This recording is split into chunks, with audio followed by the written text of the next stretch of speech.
Paling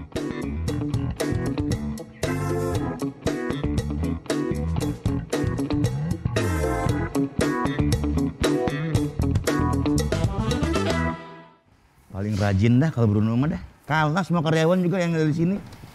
Pagi-pagi udah di sini. Selamat ulang tahun, yang ulang tahun. Kapan lagi? Iya. Aduh, makasih banyak ya. Ini namanya kue ulang tahun vegetarian. Oh gitu. Jadi dari sayur dibikin. Ini bakso beranak ya kalau dia begini. Isinya mozzarella. Tiup lilin dulu, tiup lilin dulu. Iya. Tiup dulu. Ya, selamat ulang tahun. Ya apaan sih? Tapi keren banget ya, Mas Bruno ini lagi ulang tahun yang dirayainnya sampai satu Jakarta. Bikin sampai Jakarta Fair bikin loh. Kemarin dia ulang tahunnya. Oh, sangkain buat Kalau begitu mah umurnya sama dong sama Jakarta. buat berapa 400 lebih. Buset, itu orang apa Jin? Berapa? 49? 38 Jin cuma. Bukan 40 tadi. Tapi kasihan lu, dia begitu aja kasihan kan. Iya nih, Udah biasa. Ini Awas jepit tuh. jatuh. Ya udah. Ya udah deh, nggak apa deh, biar dia ribet kita buka aja gimana? Jangan. Dibantu dulu, kasihan. Gue kapan gue? Itu kan kuenya itu vegetarian. Taruh dulu. Udah pegang dulu. Kita mau nanya beneran nih, ulang tahun kapan sebetulnya? Nah, Ulang tahun sih kemarin tanggal 25. udah baru 2 hari. Udah lama. Dapat kado apa dari yang di Dari rumah? Ayang Bebek. Pokoknya bagus dah.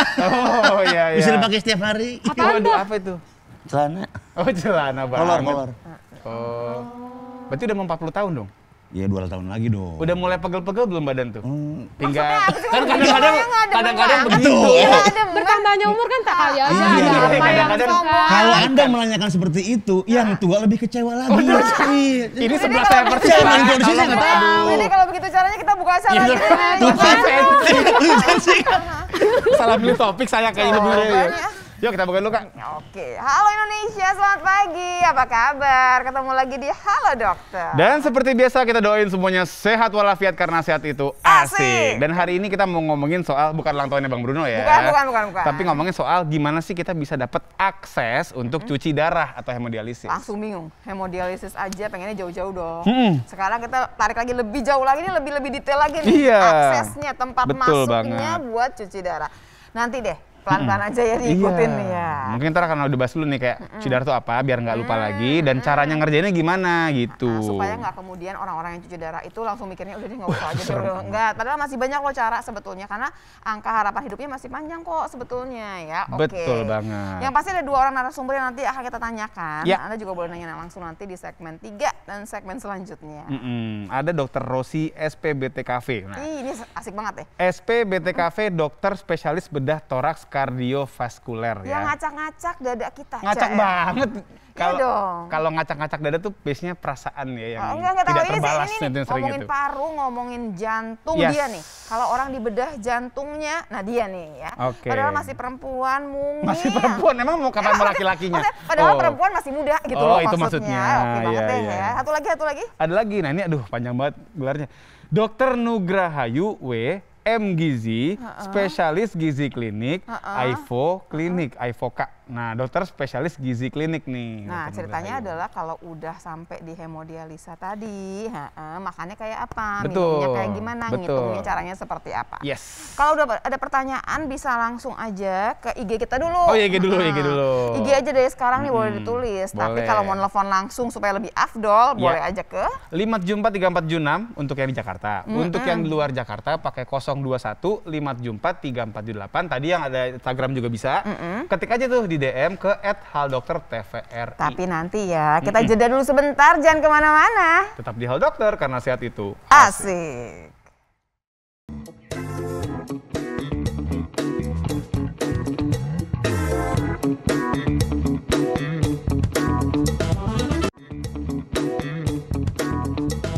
Oke pemirsa, kembali lagi di acara Halo Dokter karena sehat itu Asik. asik. Dan hari ini masih ngomongin soal gimana kita bisa bikin akses untuk cuci darah atau hemodialisis. Dan langsung kita temuin aja ya, Dokter Rosi yang bikin tadi saya kepleset ngomong. Cia, hai Dokter Rosi. Halo Dokter Rosi. Ini apa? Oh, lagi main mobil-mobilan. Oh, dia nggak bisa denger Rosi gitu Iya ya? sama-sama. Kita mau ke Mandalika baru. Oh, Valentino Valentina Rossi. Rossi. Ini bukan Valentino, Valentina. Oh, Valentina. Karena perempuan. Silakan, Dok, Mistuner, silakan, Dok. silakan. Kita mah udah pasrah lah sama Bruna ya. Nggak apa-apa ya, Dok. Sorry ya, Dok. Ya. Oke, Dok. Nggak usah gitu-gitu nggak juga. gitu-gitu amat. Iya, iya. Dok, apa kabar dok? Alhamdulillah sehat. Terima kasih Dokter Lula, Dokter Dika untuk undangannya. Wah, dengan senang hati. Dokter Rosi itu namanya cuma Dokter Rosi aja, nggak tambah-tambahan yang lain.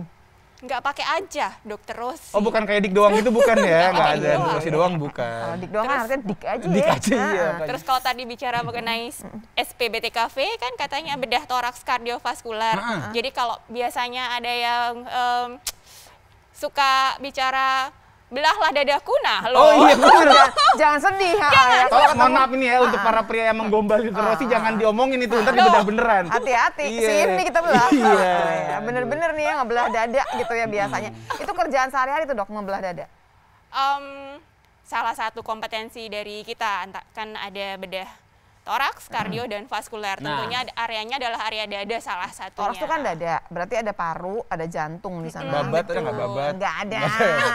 Cuman paru sama jantung aja. Terus dok gini, pengen tahu katanya operasi di apa namanya spesialisasinya dokter ini bisa butuh waktu 4 jam, 6 jam, 8 jam. Kalau Apa dokter operasinya? yang paling lama ngerjain operasi berapa lama?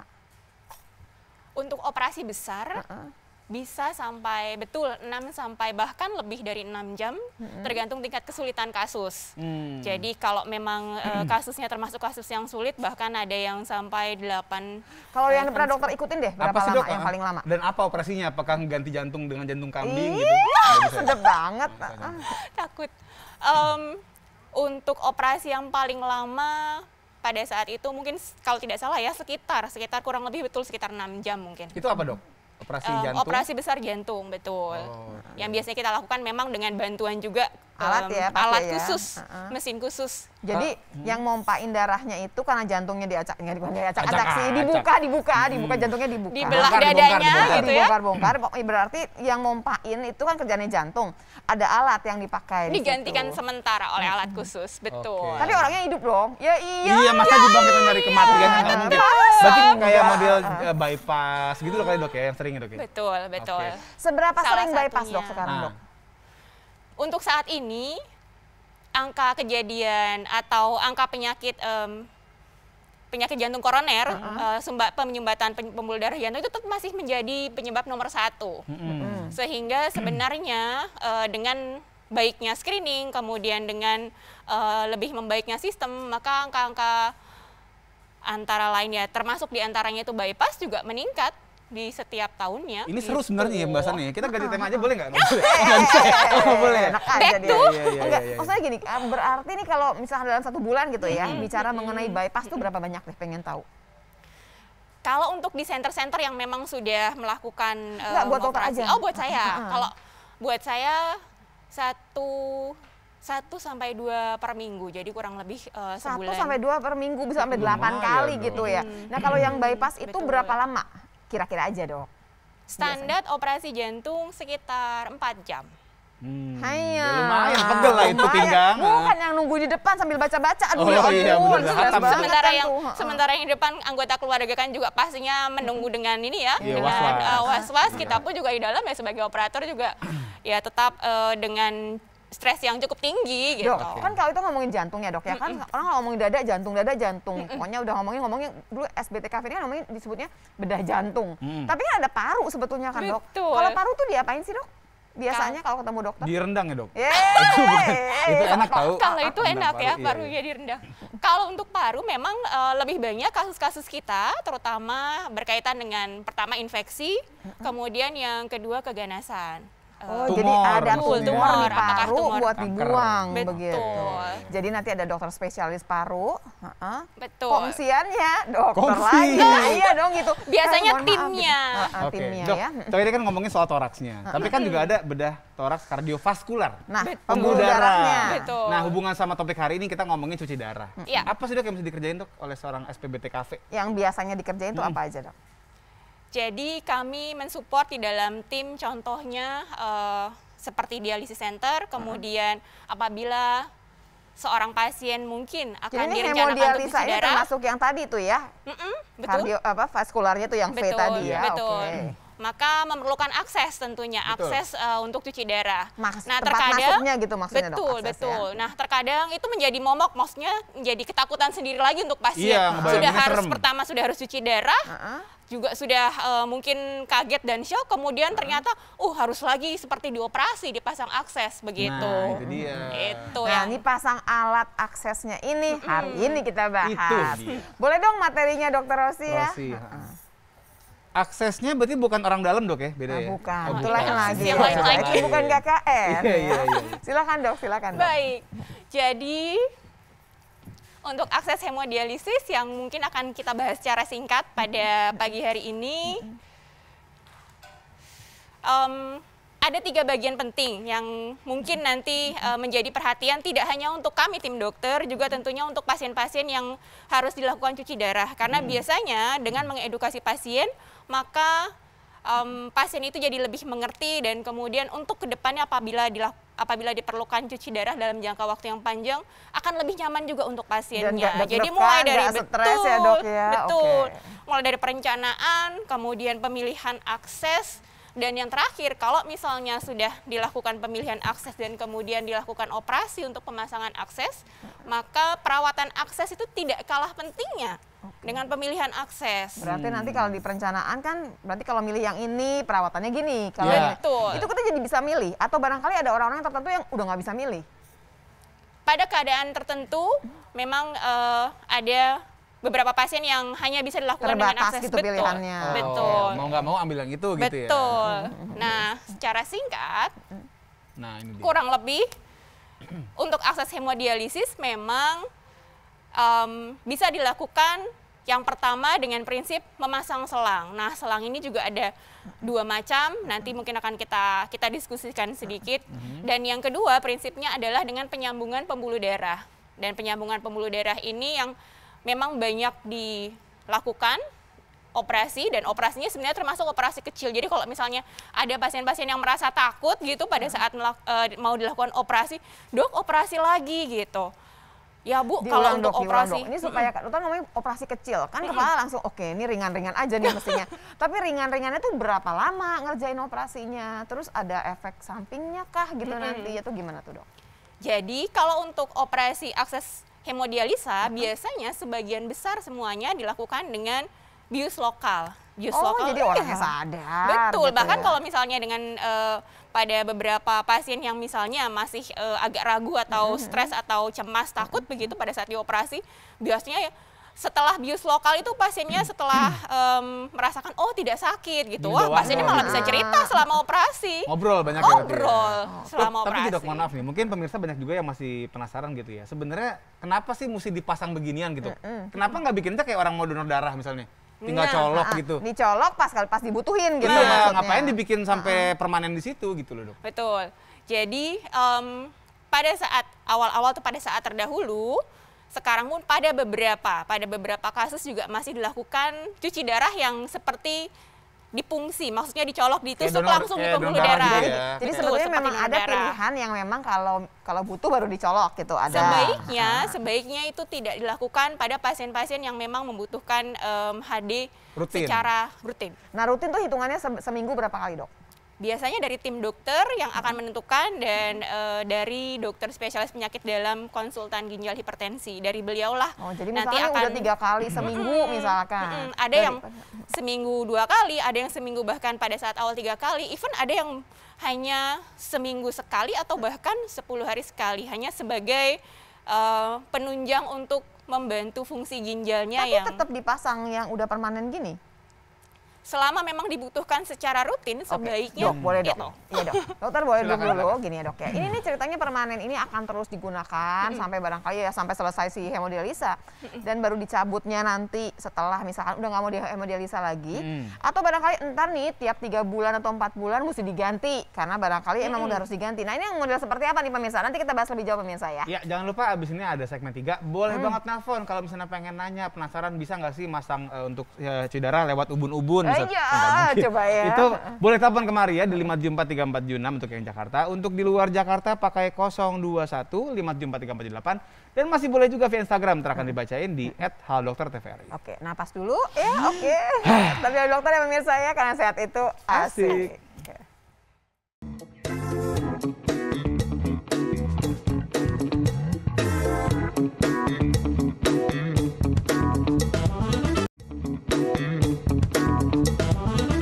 Pemirsa, hari ini kita membahas mengenai namanya akses hemodialisis. Nanti kita bahas lebih jauh barengan sama Dokter Rosi di Halo Dokter, karena sehat itu asik. Tadi pertanyaan saya ulang ya dok ya. Kan kita udah pasang nih yang permanen tuh ya gitu ya. Yang memang bisa, yang milih tuh bukan kita lah pasti nanti. Ambil yang permanen, dokternya pasti udah ngobrol kan gitu ya. Tapi nanti model aksesnya kita bisa milih barangkali karena berhubungan juga sama perawatan. Betul. Nah pas udah dipasang, apakah kemudian ntar 3 bulan, apa 6 bulan diganti kah alatnya atau barangkali dibawa terus-terusan? Jadi kalau untuk akses yang tidak memerlukan benda asing seperti penyambungan pembuluh darah itu, boleh dong gambarnya supaya kebayang gitu ya.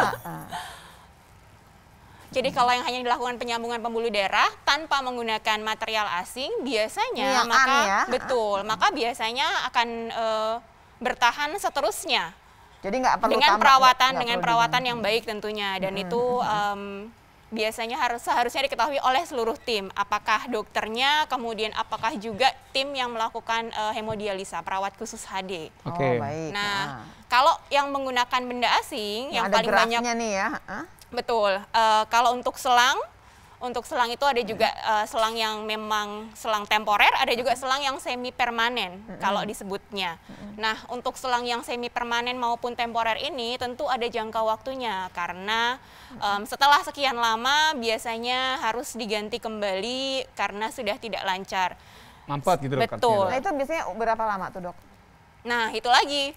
Jadi tergantung juga dari banyak hal. Salah satunya tadi dari perawatan akses. Sehingga kenapa kalau sudah memasang akses pun juga penting dilakukan perawatan, dan pasien sendiri juga akan lebih ini dok, ya. ini mulai tambah pusing nih dok. Ini perawatannya gimana sih kan di dalam? Iya, Memang gimana ngerawat? Emang keluar gitu dok? Maksudnya perawatan pada saat dilakukan HD.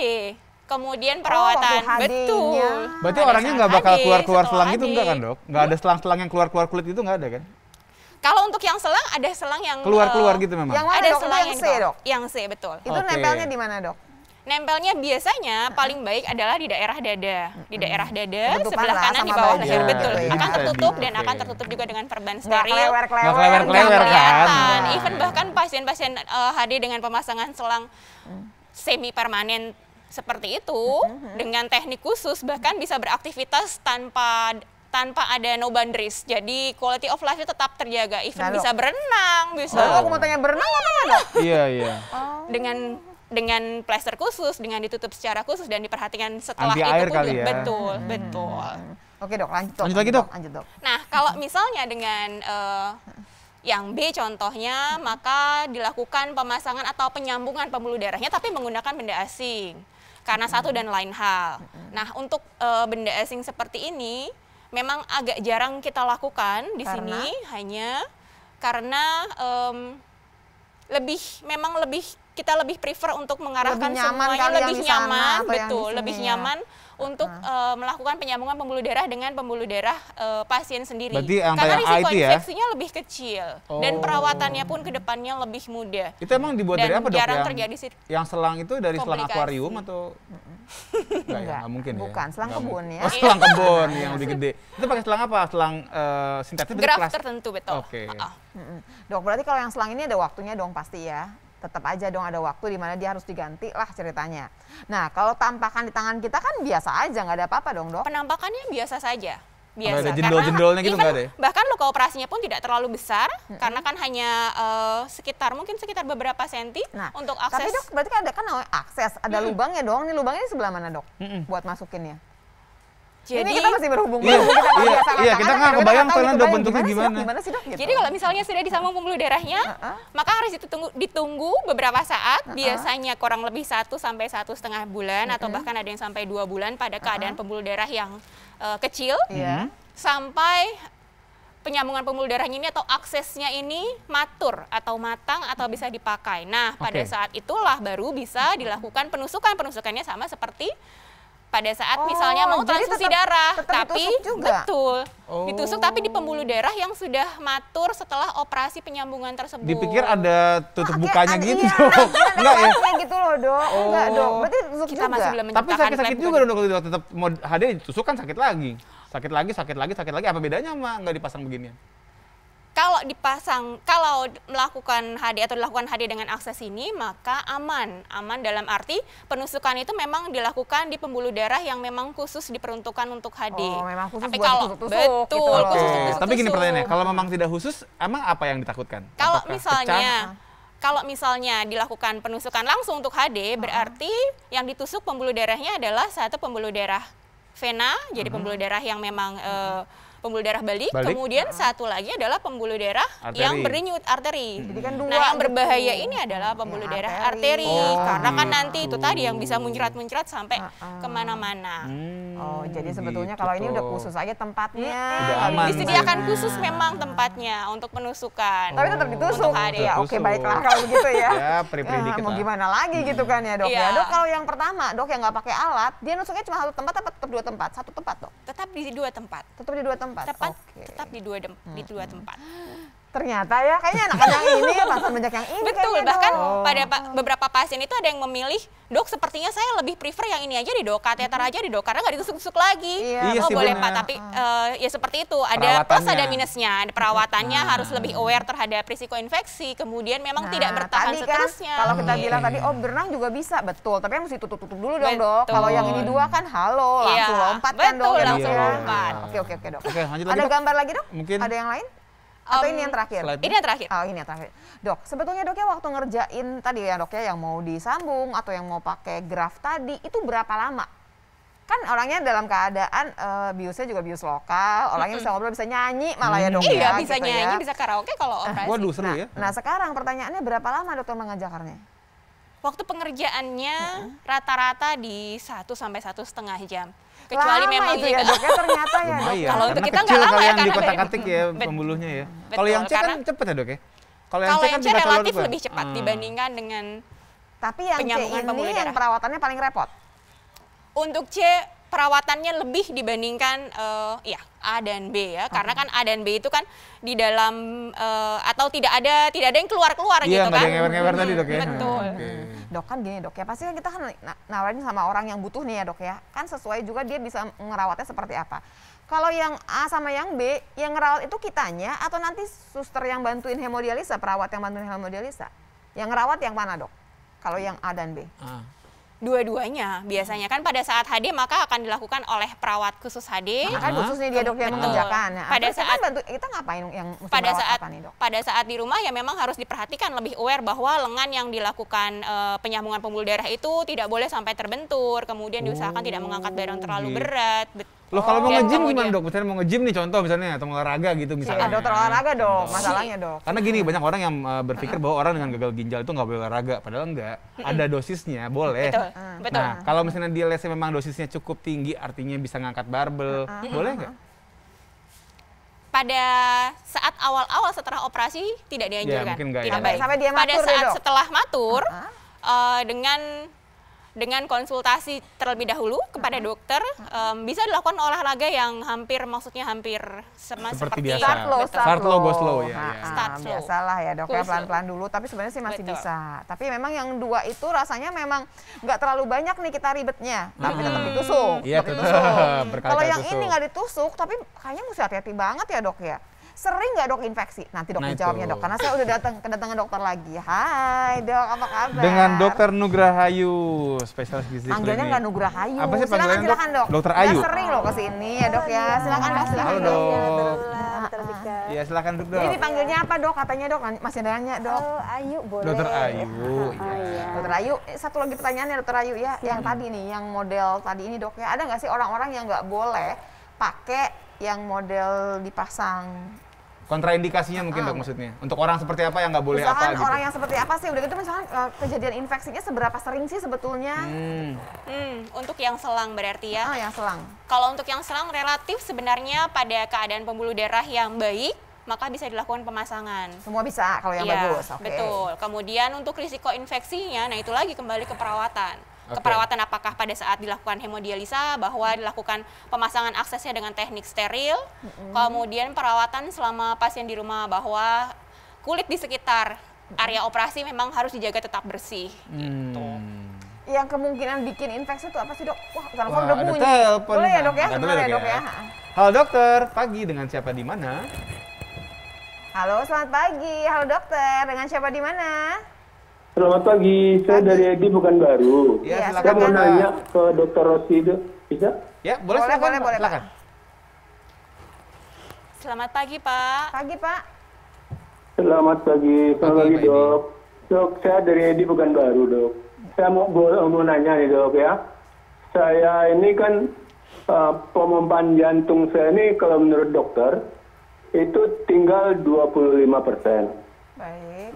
Tinggal 25%. Terus saya kalau untuk pasang stent lagi masih bisa nggak?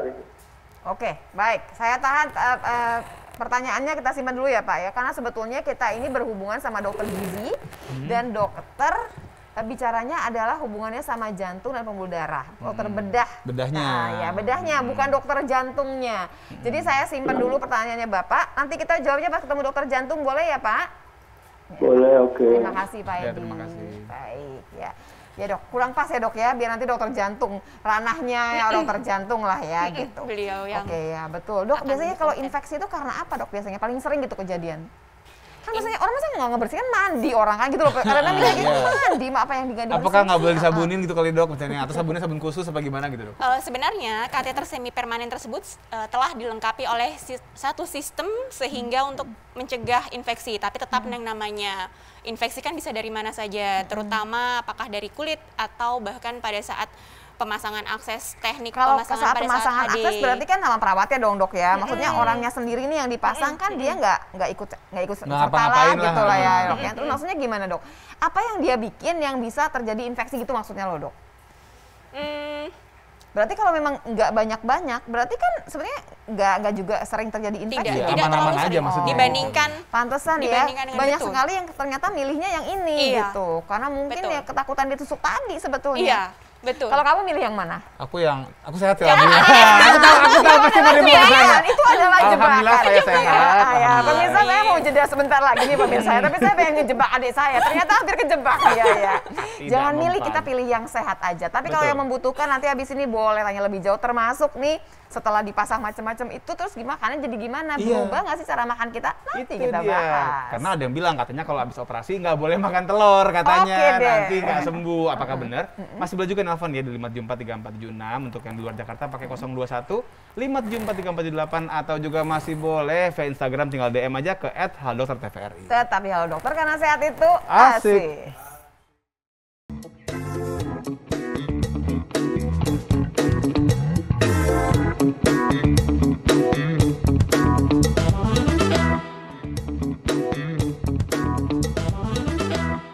Oke pemirsa, kembali lagi di acara Halo Dokter karena sehat itu asik. Asik, Dan masih ya. ngomongin soal gimana nih akses cuci darah, tapi juga mau ngomongin soal nutrisinya nih, ada Dokter Ayu di sini. Gitu. Jadi udah dipasang misalkan sama dokter Rosi ya Sep. kan. Pertanyaan jadi banyak kan sekarang, apalagi penyembuhannya sampai matur Iya, gitu ya, sampai dia matur. dewasa. Mateng dong. Butuh 1 sampai 1,5 bulan, bisa 2 bulan. Iya. Nah, ceritanya tadi tuh berhubungan sama telur Nah, dan boleh nggak dok? lain-lain. Karena banyak orang gini, katanya kalau habis operasi nih gitu kan, makan telur ntar lukanya basah terus. Katanya gitu. Apakah betul dok? Oke Iya. dok, kita mulai materi tapi jawab dulu barangkali dokter Boleh deh, telur dok. ya dok. Jawab dulu. Kalau untuk permasalahan telur pada luka-luka itu memang tidak ada suatu yang signifikan berkaitan erat ya.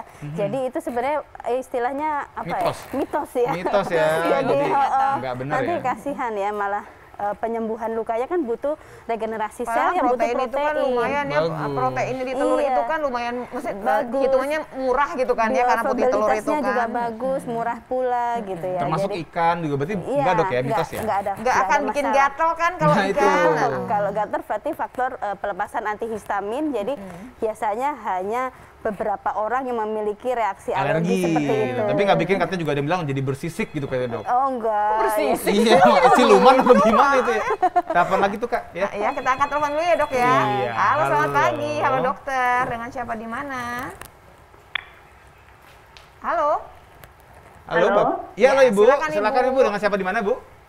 Halo, Ibu Sari Panyampa di Makassar. Silakan Oke, Ibu. silakan Ibu. Iya, boleh saya bertanya? Boleh dong. Ini hemodialisis tapi dari ginjal bukan jantung. Oh iya, Iya, iya, boleh iya, Bu, betul, silakan, betul, silakan Bu. Bu. Bisa.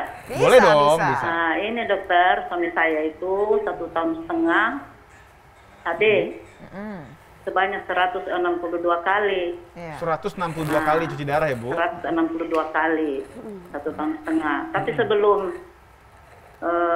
mungkin 2 minggu sebelum meninggal, Oke. beliau meninggal itu dokter di sana di HD itu bilang, Ibu siap-siap, disuruh siap-siap.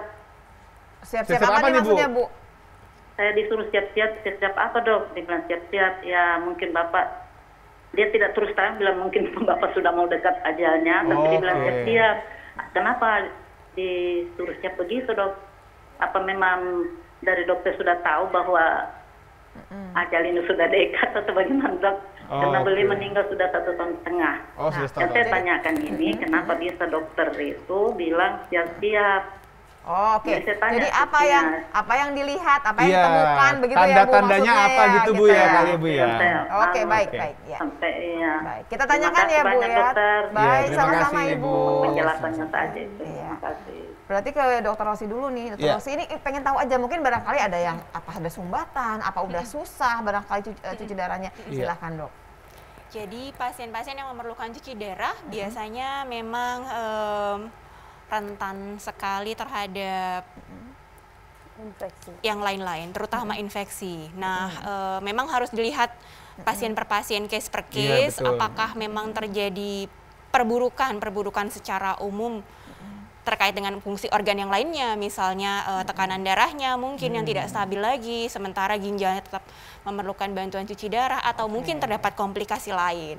Oh, jadi sebetulnya waktu dokternya ngomong begitu, dokternya menemukan banyak cerita yang lain ya. Kita Betul. juga nggak tahu nih Bu, karena Betul. dokternya yang periksa ya Bu Iya. ya. Tapi barangkali tadi nggak stabil aja tensinya, kita bisa lihat wah ini nggak benar sebetulnya. Betul. Kita ngomongnya nanti stage-nya itu ya stadiumnya paling udah di ujung nih sebetulnya. Dengan terapi yang diberikan mungkin tidak sesuai harapannya ya hasilnya Iya. gitu. Dan ya, jadi Dok. mungkin juga tidak selalu berhubungan dengan tempat HD-nya atau proses HD-nya juga berarti Dok ya. Iya, betul. Bukan karena tadi ini kayaknya udah jelek nih tempat HD-nya, wah jadi nggak lama lagi deh Bu, bukan begitu Nggak, berarti bukan ya. itu ya, bukan masalah aksesnya jadi ya. Ya, oke. Oke, kita ngomongin yang makanan. Oh, Ya. oke. Kita janji nih sebetulnya telur dan teman-temannya, Iya. termasuk ikan tadi udah dijawab. Kita ngomong selanjutnya yang hemodialisis makannya seperti apa Ya. gitu ya, Iya. Dok ya. Seperti apa Dok? Boleh Silakan buat materinya Dokter Ayu. Dokter Ayu.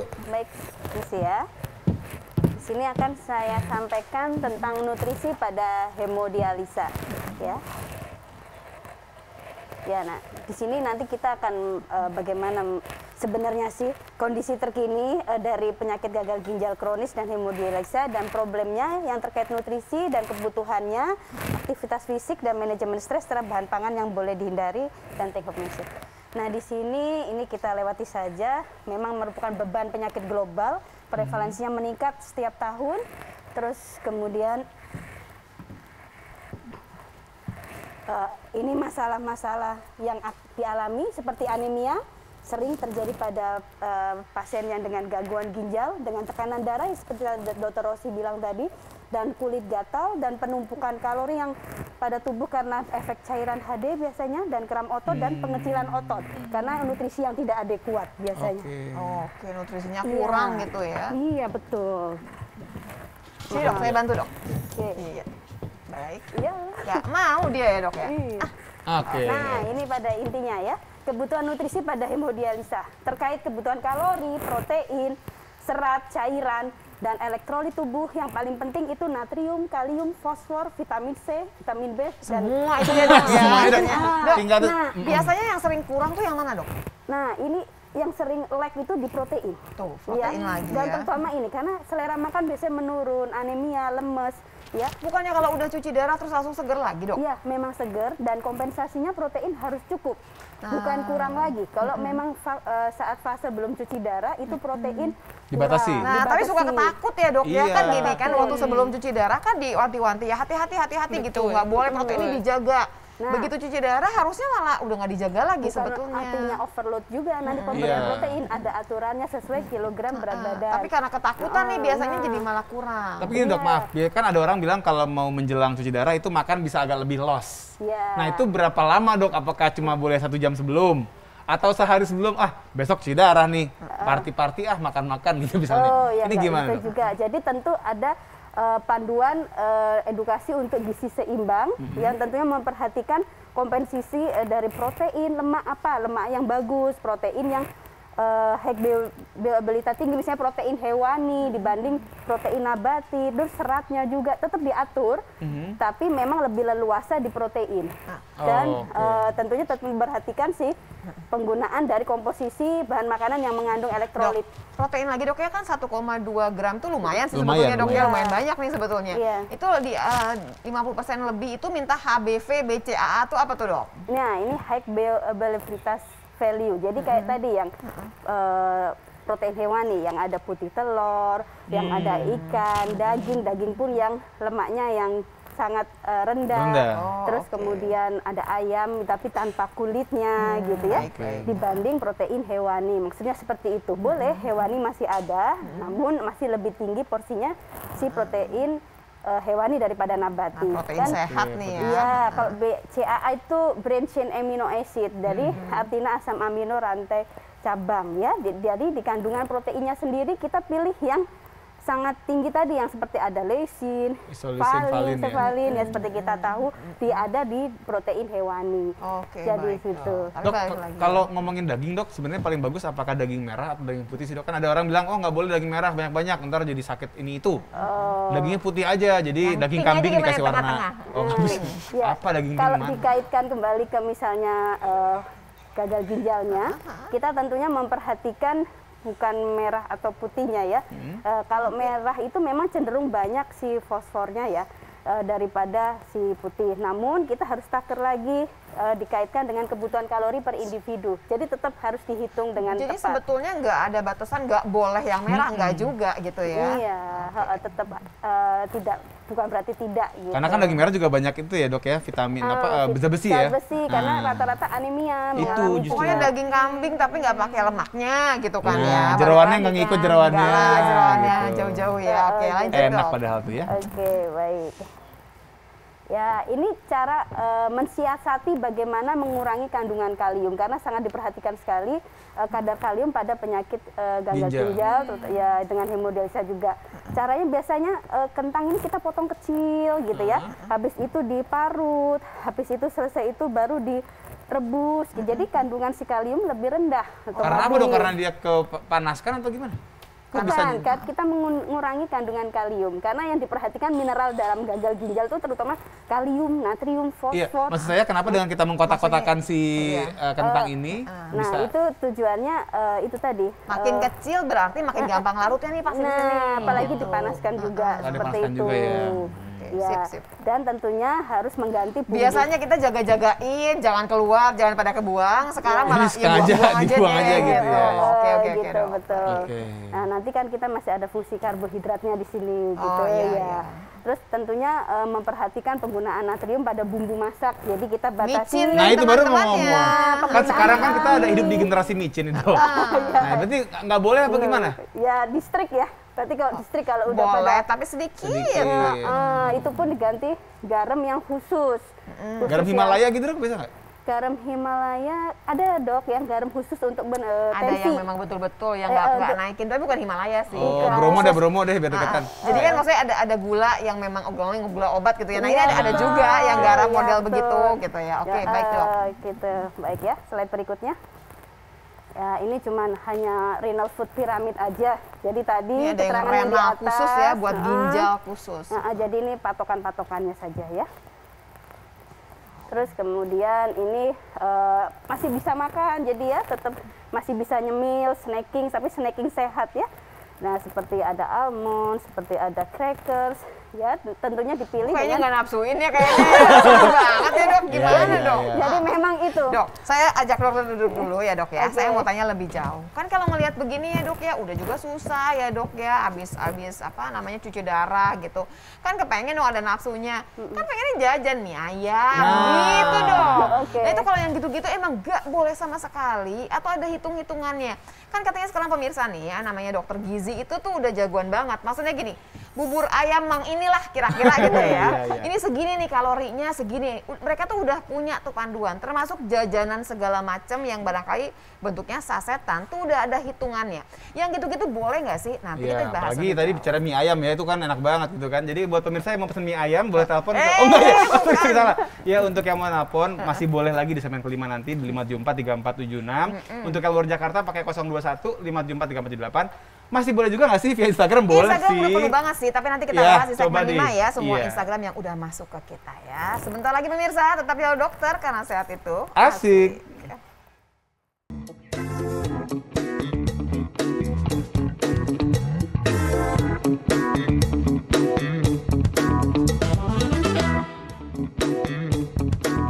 Kembali di Halo Dokter karena sehat itu asik. Kita buru-buru pemirsa karena pertanyaan banyak ya di IG. Dan IG ya. juga udah ngantri banget ya bener. Jadi dok, tadi dok, mie ayam bentar sebelum kita ke IG. Jadi nggak boleh sama sekali atau masih boleh lah dok gitu. Iya, Dok. Jadi kalau memang pengen banget kan kita kadang perlu manajemen stres tuh harus diatur dengan Iya, baik. Jadi biar nggak bahagia, stres ya. betul. Jadi ya sudah, misalnya mie ayam, tapi nggak boleh sering, hanya mungkin sebulan sekali, tapi porsinya tidak boleh satu porsi full. Jadi kita kan hitung kalori, terus hitung natrium dan kalium yang ada Kan di bisa sana. gini nggak sih dok? Maksudnya gini, saya makan mie ayam di pagi atau siang barangkali kita nggak makan siang lagi. Jadi dia nentuin makan siangnya aja gitu. Oh, jadi makannya tidak di skip, ada yang di skip. Jadi di skip gitu. Dirapel berarti hitungannya namanya, dirapel. gitu. Nah, nanti ini per kasus lagi. Kalau misalnya ini kasusnya Jadi kayaknya pemirsa diabetes, kalau sampai kemudian cuci darah dan udah macem-macem, pengen macem-macem, ke dokter Ayu aja deh kayaknya. Biar dibikinin Satu porsinya. jam sendiri kayaknya nggak selesai tuh, karena Oh. pengen yang doyan apa ini gitu kan ya, Iya, jajanan betul. yang barangkali disuka gitu Iya, ya. betul, Oke, karena ya. maksudnya tetap harus bahagia kan dok sebetulnya Iya, kan. betul, Kan itu masih tetap. panjang kan, Iya, aktivitas juga benar. masih banyak. Menikmati. Waduh. Telepon, Ada mohon telepon. maaf ya, telepon dulu. Oke, Halo Dokter pagi dengan siapa di mana? Pagi. Ya. Selamat Silakan. pagi dok, Selamat dengan pagi. Bu Nani di Bandung. Silakan Bu Ibu Nani. Nani, mangga. Maksudnya gini, mau nanya kalau suami saya kan udah ini hemodialisa. Maksudnya bisa di ini seminggu kan 3 kali, 2 kali. Terus apakah bisa nantinya jadi 1 kali gitu dok? Bisa berkurang begitu ya Berkurang Bu begitu ya. ya, Bu. Iya, Oke. iya, iya. Baik, Ibu saya tanyakan langsung sama dokternya ya Bu ya. Terima kasih banyak buat pertanyaannya Ibu. Ya. Iya. Dokter Rosi. Ya, sama-sama, terima kasih. Sama-sama Sebetulnya Ibu. nggak pas ke dokter Rosi. Iya ya sih. kan? Dokter Rosi kan bagian bikin akses gitu ya. Yang ngurangi tapi pengalaman, Pengalaman, aja dok. dokter. Pengalaman aja. Pengalaman dari beberapa pasien-pasien HD, jika memang dilakukan HD secara teratur, kemudian kontrol secara teratur, dan mungkin HD-nya itu disebabkan oleh penyebab yang sudah Reversible. tertangani, Oh, betul. oke. Maka yang tadinya 3 kali seminggu, kemudian menjadi 2 kali seminggu, atau even bahkan ada yang bebas Berhenti. dari HD. Oh, Ya, bisa jadi ya? memang harus dikonsultasikan lagi ke dokter spesialis penyakit dalam, kemudian Dokter dilihat yang lagi ngirim untuk penyebabnya. hemodialisa, Betul. balik ke sana nih Bu, ya misalkan karena kita nggak tahu nih penyebabnya Ya. Bapak hemodialisa tuh apa. Ya. Kalau karena ginjalnya yang rusak dan belum bisa dirapikan lagi, ya tetap harus hemodialisa. Betul. Tapi karena penyebab lain yang udah bisa diatasi, bisa loh Bu berhenti gitu ya Bu ya. Oke. Oke, sekarang kita ke Instagram kali ya, karena udah panjang banget Instagram ini antriannya nih. Boleh dibuka untuk Instagram dari Alisa_0410. Sering begadang, suka marah, nahan pipis. Udah begadang, suka marah, nahan pipis. Suka yang manis-manis manis-manis. juga lagi. Kurang minum pula. Bisa gagal ginjal nggak dok? Suka begadang, nggak Iya. minum dok, suka yang manis-manis katanya. Kombinasinya sepertinya harus ini ya. Iya, iya. Tapi jawabannya adalah, apakah bikin gagal ginjal? Belum tentu ya dok, tergantung umur juga ya dok. Betul. Iya. Ini jawabannya agak repot, tapi kalau berbanyak makanan yang disebut, dokter Ayu Iya gimana deh, dokter Ayu? Dokter Ayu boleh dok. Iya. Kalau dari dokter Ayu gimana dok? Nah, nanti balik lagi saya pasti akan edukasi gizi di sini.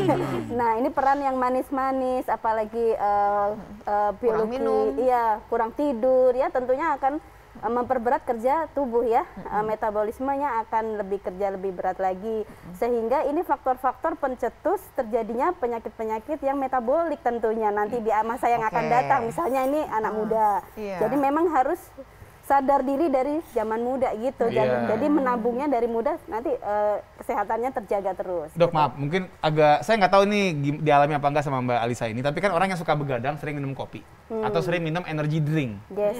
Itu ngaruh nggak dok gagal ginjal? Nah, tadi kembali lagi ke slide saya Pak, penelitiannya sekitar 25,8% meningkatkan resiko lebih tinggi pada pengguna sport drink tadi atau energy seperti drink ya? energy drink ya seperti itu dok. Kalau kopi nggak masalah ya dok? Kalau kafein yang 3-in-1 itu yang kita harus hati-hati karena ada Gulanya.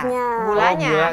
Tapi kopinya nggak bikin dosa dok? Maksudnya nggak bikin masalah dia sebetulnya? Iya, kalau anak muda sih saya rasa aman. Oke. Jadi nih buat Mbak Lisa, gini Mbak Lisa, kalau ditunjuk salah satu misalkan bisa menyebabkan gagal ginjal, nggak langsung.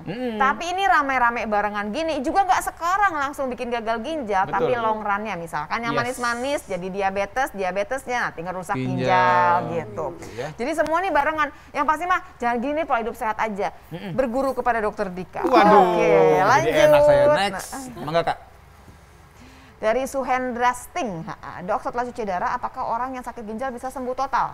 Nah, sebetulnya yang ngomong gini harusnya dokter ginjal, betul ya. Tapi kita nalangin kali Nalangin dulu, nggak apa-apa, boleh. Yang sudah nih pemirsa yang baik hati, pada dasarnya cuma satu. Ginjal itu sebetulnya tuh irreversible. Maksudnya gini, kalau dia udah rusak, kita nggak bisa kita sembuhkan. Makanya tadi berkali-kali dikatakan kalau penyebabnya cuci darah tuh apa? Karena cuci darah itu belum tentu karena ginjalnya gitu ya dok ya. Kalau misalkan ginjalnya bukan karena ginjal dan bisa dirapikan, sudah permasalahan awalnya nih, ternyata cuci darahnya bisa berhenti. Tapi di sisi lain kalau kemudian ginjalnya sudah rusak, yang bisa kita kerjakan adalah ganti ginjal. Gimana caranya? Gitu. Cangkok ginjal gitu ya. Atau mungkin lebih ke arah hidup terkontrol aja gitu kayak dengan menjaga gaya hidup. Tapi nggak bisa dari cuci darah terus nggak cuci darah tuh nggak bisa, karena kan ginjalnya udah nggak bisa nyuci darah. Terus siapa yang mesti nyuci gitu? Ya terpaksa tadi mesinnya yang tadi yang kita minta tolong. Lanjut lagi. Berikutnya dari Vira Syekhuddin. Pagi dok, sering sakit ulu hati dan mata kuning. Apakah termasuk sakit ginjal?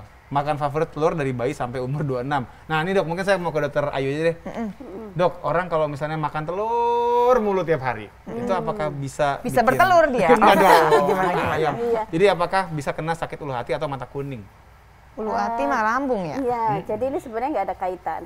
Jadi ini mungkin case by case. Kalau makan telur terus, ya dengan kuningnya terus, dengan event dia akhirnya status gizinya obesitas, ya perlu kita jaga kadar kolesterol, penggunaan kuning telur tadi setiap harinya, karena kandungan kolesterol setiap satu telur bisa 200 mg, itu kebutuhan kita sehari. Kalau dia kolesterol cakep-cakep aja dok? Cakep-cakep aja, berat badan ideal, ya enggak apa-apa sih, karena di telur pun kuningnya itu banyak vitamin juga kandungannya. Kalau gitu maksimalnya berapa deh dok? Berapa banyak sih dok telur yang boleh dimakan? Seminggu ya, seminggu deh gitu. Untuk usia kurang dari 40 tahun masih boleh setiap hari satu. Ya, kuningnya. Kalau untuk usia di 40 tahun ke atas, seminggu 3 kali lah. Tapi dok, mohon maaf dok, di Indonesia kan makanan apa sih yang nggak pakai telur? Kayaknya hampir semua pakai telur dok. Kalau lihat kayak nasi goreng pakai telur. Nah, berarti kita harus sadar diri. Bang, pesen ya ininya aja, putihnya aja. Gitu. Enaknya kan kuningnya, tapi nggak tahu. Zaman sekarang tuh banyak kalau di hotel-hotel kalau bikin omelet itu putihnya aja udah banyak. Udah sadar umur.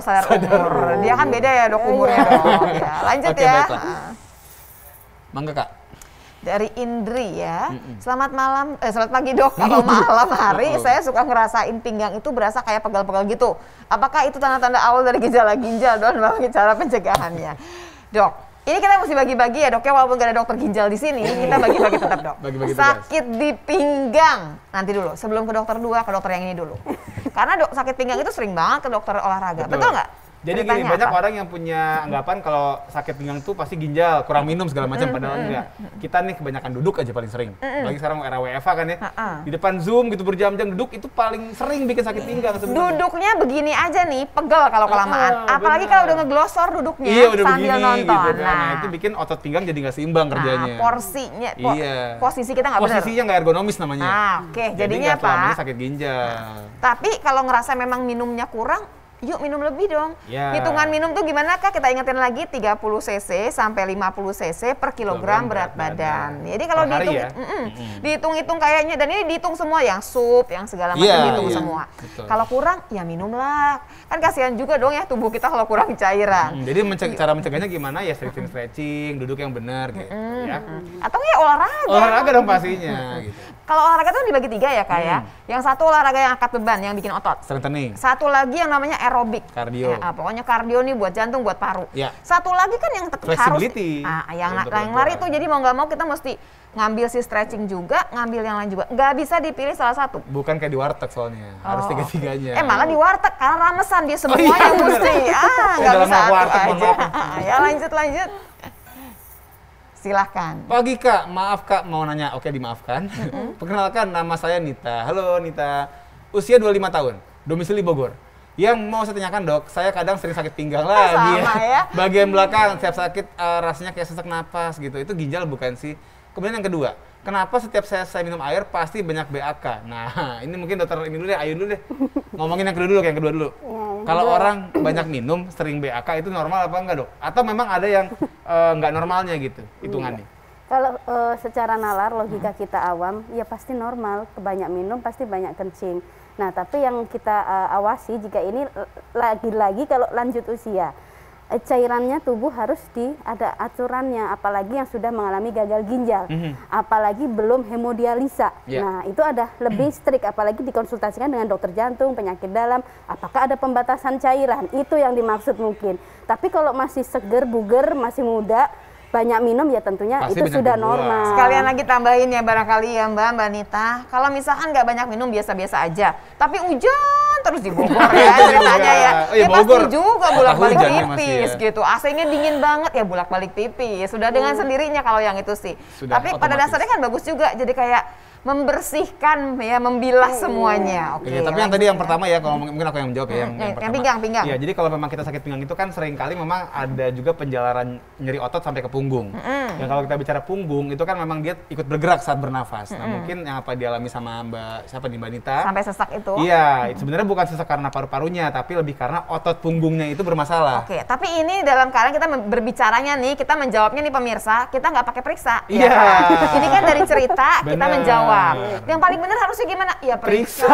Karena saya nggak bisa ngeraba nih Mbak Nita Nggak gimana nih, nggak bisa. kelihatan. Belum ada yang namanya dukun dokter Dika, nggak ada. Belum bikin saya. Belum. Jadi Heeh. pemirsa gimana harusnya? Kalau misalkan masih muda, yuk jalan-jalan ke puskesmas sebentar biar diperiksa lebih jauh. Karena kalau ngomong begini nih nggak akan bulat hasilnya gitu ya pemirsa ya. Iya, betul Oke ya sekali. pemirsa. Lanjut ya pemirsa Lanjut ya. lagi, masih ada lagi nggak ya? Oh, udah habis. Waktunya juga udah habis Oh lagi iya, katanya. habis, cepet banget. Jadi sebenarnya kita ngomong lagi balik lagi ya dok ya. Pada dasarnya gini dok, saya kembali ke dokter buat kesimpulannya biar rapi gitu.